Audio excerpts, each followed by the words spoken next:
Ang programang ito ay rated SPG. Striktong patnubay at gabay ng magulang ang kailangan. Maaaring may masiselang tema, lengguwahe, karahasan, sexual, horror o droga na hindi angkop sa mga... Carlos? Hello, Carlos? Hindi si Carlos to. Wrong number ka. Nang tumawag nga itong dating asawa ni Carlos Benitez sa kanya, ay dito naman natatigilan itong si Carlos. At dito nagsalita itong si Irene na tinatawag ang pangalang Carlos. At nagulat ito nang bawiin ni Carlos ang kanyang sinabi na hindi daw si Carlos ang kanyang nakausap at wrong number daw ang kanyang tinatawagan. At tila nainis naman itong si Irene dahil kilala niya itong kanyang dating kinakasama na si Carlos na tila wala pa rin itong pagbabago. Ganon pa rin ito, mataas ang pride. Sa kabilang banda, dito naman agad na sinabi ni Annalyn ang kanyang nalaman mula kay Harry at sinabi dito kay Lynette na alam ba daw nito na may dati pa palang kinakasama itong si Carlos maliban dito kay Lynette. At sumagot nga itong si Lynette na ang dating ang ina ni Harry. Subalit hindi iyon ang tinutukoy dito ni Annalyn dahil iba pa pala ang babaeng iyon. Dito nga nagulat din itong si Lynette na wala naman daw nabanggit itong si Carlos sa kanya nung ito'y nangliligaw pa lamang si Carlos dito nga kay Lynette.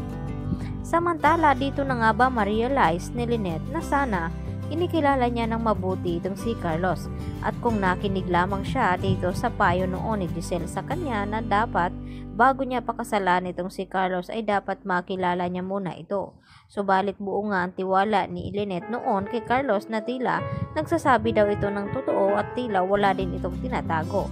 Subalit ngayon nagbago nga ang lahat dahil pati at cellphone ni Carlos Benitez ay ayaw na nga pahawakan dito ni Lynette.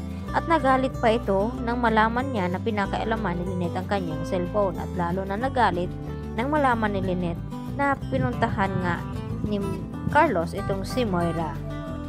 Samantala dito naman sa loob ng selda dito ni Moira ay nakaisip naman ito ng paraan na pwede niya ngang bayaran ang mga nakakulong doon upang mapadali ang kanyang pagtakas. At dito naman na may nakausap itong si Moira na isang matabang babae at dito nga na humingi siya ng tulong kapalit ang perang na ibinigay nga sa kanya ng attorney na ito. At dito sumagot ang babaeng ito na tutulungan daw siya nito basta't kaya niya ang ipapagawa ng babaeng ito sa kanya. At nagtanong naman itong si Moira na kung ano daw ang dapat niyang gagawin. Samantala, sumugod naman itong si RJ dito sa Eastridge Hospital. At dito naman na sinabi ni RJ kay Carlos na pwede ba daw siyang makausap. At ang sagot naman dito ni Carlos sa kanya na busy nga daw siya. At dito sumagot itong si RJ sa kanya na may oras nga itong si Carlos pumunta sa kulungan ni Moira at siya ay ayaw nitong kausapin. At ano ba talaga ang tinatagong sekreto ni Carlos na kung bakit kinakailangan pa niyang ilihim ang pagdalaw niya doon kay Moira. At dito na rin na hindi napigilan ni Carlos ang kanyang galit dahil sa nag-away din sila dito ni Lynette.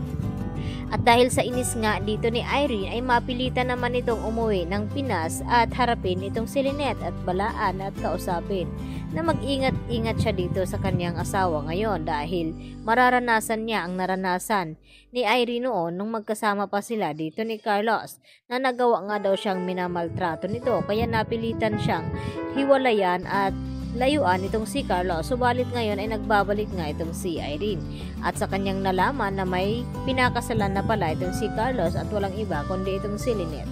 Kaya magugulat naman itong si Lynette sa kanyang malalaman dito sa tunay na pagkatao ni Carlos Benitez na kung bakit nagpakasal agad itong si Lynette dito kay Carlos na hindi niya muna kinikilala. Yan ang ating pakatutukan at aabangan bukas mga kapuso. Dito lamang yan sa Abot Kamay na Pangarap at huwag niyo po sanang kalimutan i-like at i-subscribe ang ating channel ng ito kung ikaw ay naniniwala na ito na ba ang hudyat na magkakahiwalay na nga itong si Lynette at Carlos Benitez. Yan lang po at hanggang sa muli. Maraming pong salamat sa inyong pananatiling panonood dito sa aking munting channel.